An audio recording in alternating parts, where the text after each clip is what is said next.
Ashamarka fuune hordoftoonni Abduu Moobaayilaa biyya jirtan hundi keessan baga jiraattan baga irra deebiidhaan gara chaanala kiyyaa dhuftan akkasuma warroonni irra jalqabaa dhuftan ammoo Abduun jedhama. Abduu Moobaayilaa bi subscribe godhuudhaan maamila keenya ta'an isiniin jedha. Arra oduu gammachiisaa nama gammachiisu nama bohaarsu abdii namatti horu baay'ee tokko waan hundi taajirran keenyaa irraa barachuu qaban tokkoon qabadhee isin dhufee waan baay'ee tokko bareedaadha waan baay'ee tokko nama gammachiisuudha waan baay'ee tokko hamilee namatti horuudha waan jajjabeeffamuu qabuudha jechuudha. Ijoollee daa'imman artistii gooticha Haacaaluu Hundeessaadha namni sadi akka irraa hafee ni beektu. Daa'ima waggaa 5 fi lameen ammoo tan umriin isii achii gadi jechuudha. Daa'imti guddoon waggaa 5 xixiqqoon ammoo achii gadi jechuudha.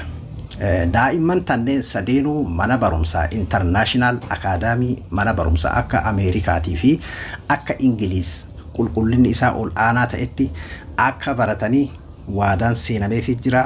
Manni barumsaas daawwatamee jira maatii waliin jechuudha. Waadaan seenameefii jira jechuudha.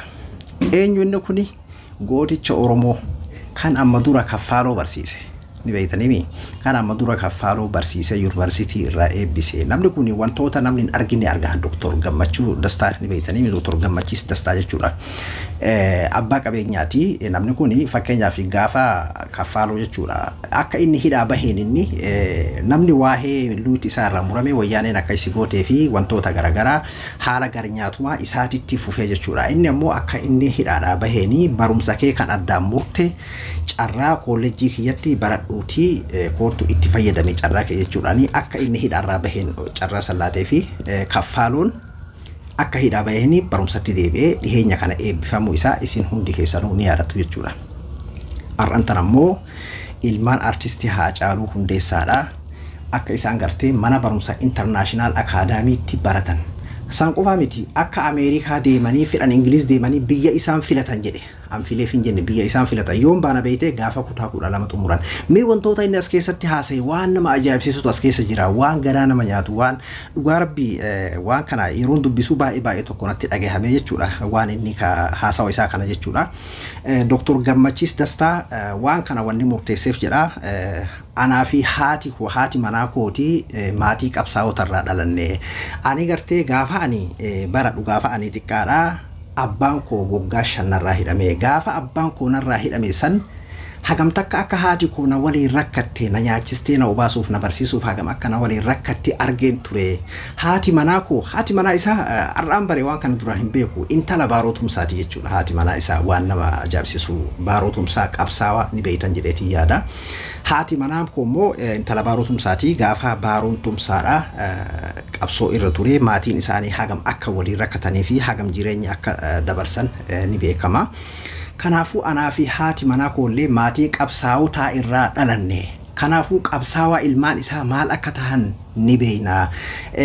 Kanaafuu maatiin artistii Haacaaluu Hundeessaatii fi maatiin keenya wal fakkaataa jireenya isaanii haalli isaanii wal fakkaataa. Kanaafin anis maatiin qabsaa'otaa hagam akka rakkatan waan beekuufin waan kana ofirratti murteesse. Murtiin kun murtii jabaa beeki. Mee ati tilmaami namni ilmoo ufiitu mana barumsa Akaadaamii Internaashinaalitti barsiifatee mana barumsa Academy International jechuun mallaqa guddaa itti kafalama akka gartee Ingiliziif Ameerikaatitti quality saniin ka barsiisu jechuudha.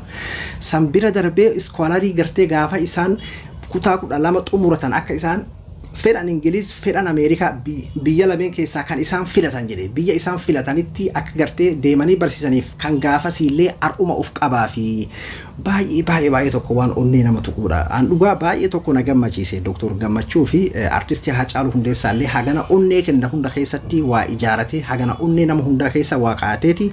Dr. Gammachiis kana qofaa miti anaa fi maatii keenyatti anaaf artistiin Haacaaluu Hundeessaadha baay'ee nu walitti dhiyaannaa gaafa baay'ee wal jaalatanis dubbate. Haa ta'uuti artistii Haacaaluu Hundeessaa maatii keenya qofan tahin Oromoo guutuudhaaf maatiidha Oromoo guutuudha mararee Oromoo hundatu dhabe isa jedhu dubbata jechuudha.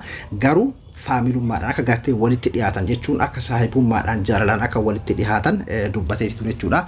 Dr. Gammachuun ammallee waan nama dinqisiisu waan nama ajaa'ibsiisu waan jedhetu jira. Maalinni waan kana sirraa dubbachuun barbaanne dho'isaadhaan nuti warri muslimaa maaltu jira beeytanii amantii muslimaa keessa jechuudha. Dhiifama ijoolleen kiristaanaa warri muslimaa bira maaltu jira waan tokko yeroo kennattu yeroo harka mirgaatiin kennattu haga harki bitaa hin argine yookiin ammoo yeroo harka mirgaatiin kennatu shokoisa harki mirgaa shokoisisan haga harki bitaa hin argine hin dhageenye takka dhoyfadhu kennu waan jedhamutu jira amantii muslimaa keessa yeroo waan tokko sadaqaa kennatu siifi rabbii tokkocha malee namni wal siquban qabaatiin jechuudha wanni kun maalinni yeroo kana jedhamu akka gartee namaa na argiin taane akka rabbi qofaaf qabuu kee qulqulleeffachuudhaaf jechuudha silaa ani namattis mul'ifachuu hin barbaanne jira yookiin ammoo namatti mul'ifachuu hin jenne inni akka nama dhageessisuu hin barbaanne yookiin ammoo dubbachuu hin barbaanne garuu wanni dubbadhee fi akka gartee namni biraa irraa gorsa fudhatu kaka'umsa akka ta'uu fi abbaa qabeenyaa sedduu qabna dinquu zaban kana ka dinquu nu jala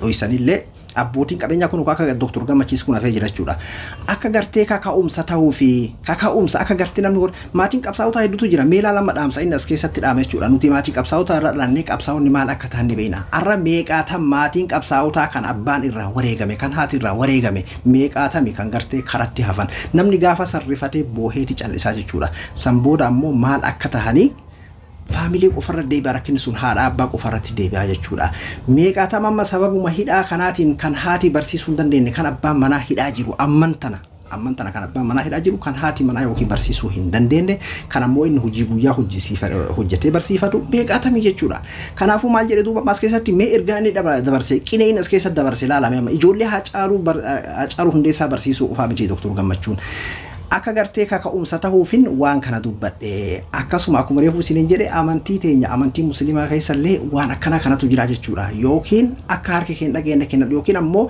nama hunda dura kennadhu nama si duubaanis nama saniif fakkeenya ta'ii akka namni gartee khayrii irratti waan gaarii irratti kaka'us agarsiisi jechuutu jira jechuudha kanaafuu amma inni Dr. Gammachuunis kanaafin mul'isee kennadhe yookiin ammoo kanaafin dubbadhe kaka'umsa akka ta'uuf jedheeti jira artistii Haacaaluu Hundeessaa amma as keessatti maal dhaammate ijoollee sadiin tana keessatti artistii Haacaaluu Hundeessaa barbaanna artistii Haacaaluu Hundeessaa ijoollee sadiin tana keessaa barbaanna dhaamsi kun isiniif galaami artistii Haacaaluu Hundeessaa yeroo hundaayyuu hin duune ka ijoolleen irraa haftee miti jechoonni inni dubbate jechi inni aartiidhaan lafa kaa'e dhaamsi inni gartee intervuu garagaraatiin hayyootaaf lafa kaa'e osoo dandahame diinne osoo sooshaal miidiyaan kun kan isaanii taate odoo sooshaal miidiyaan kun waan tokkorra ka jiru taate yoo naqaata balleessanii sagalee isaa kana dhabamsiisanii jechuudha sagaleen isaa ammayyuu rasaasa wanni inni Haacaaluun hin duune beeki Haacaaluun haga dhumaatitti ni jira maaliif ergaan inni jedhee fi wanti inni jedhe sun haga bakka gahutti abadan hin du'u maaliif waggaa 10 har'aallee haarayuma artistii Haacaaluu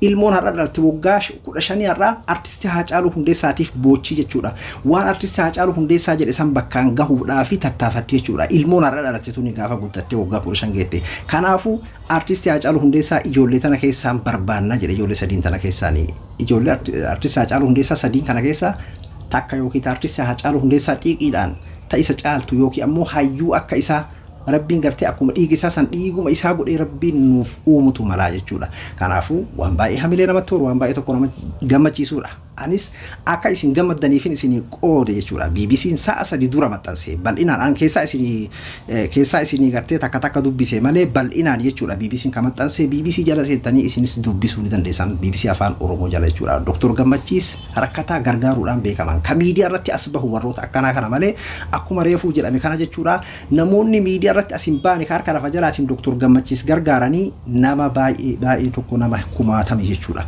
baay'ee tokko nama gammachiisa umrii isaanii haa dheeressu keessa haa tursiisu akkuma dinquuti jechuudha namni kuni baay'ee tokko abbaa miskiinaati abbaa hiyyeessaati hayyuudha maatii qabsaawaa irraa dhalate akkuma inni dhaammate isa qofaa miti haati manaa isaallee wanni hayyuu bilisummaa Hussein gaafa kaan shanyii taysan maleen fuudhina jetteef waan akkanaa kanaaf jechuudha haadha manaa akkanaa kana qabaachuu fi inni ammoo nama goota akkana arjaa akkanaa ta'uu fi haati manaa isaa akkasii ta'uu walitti hogguu dabalame laala akka bareedu baay'ee tokko nama gammachiisaan isiniin jedha anis gammachuu irraa isinii qooduuf hin dhufe ani abduudha abduu moobaayilaa birraa hanga viidiyoo biraatti waliin deebinutti nagayaan naa tura Yokin hojjadhu yokin baradhu lameen irraa tokko filadhu muslukumarraa fagaadhu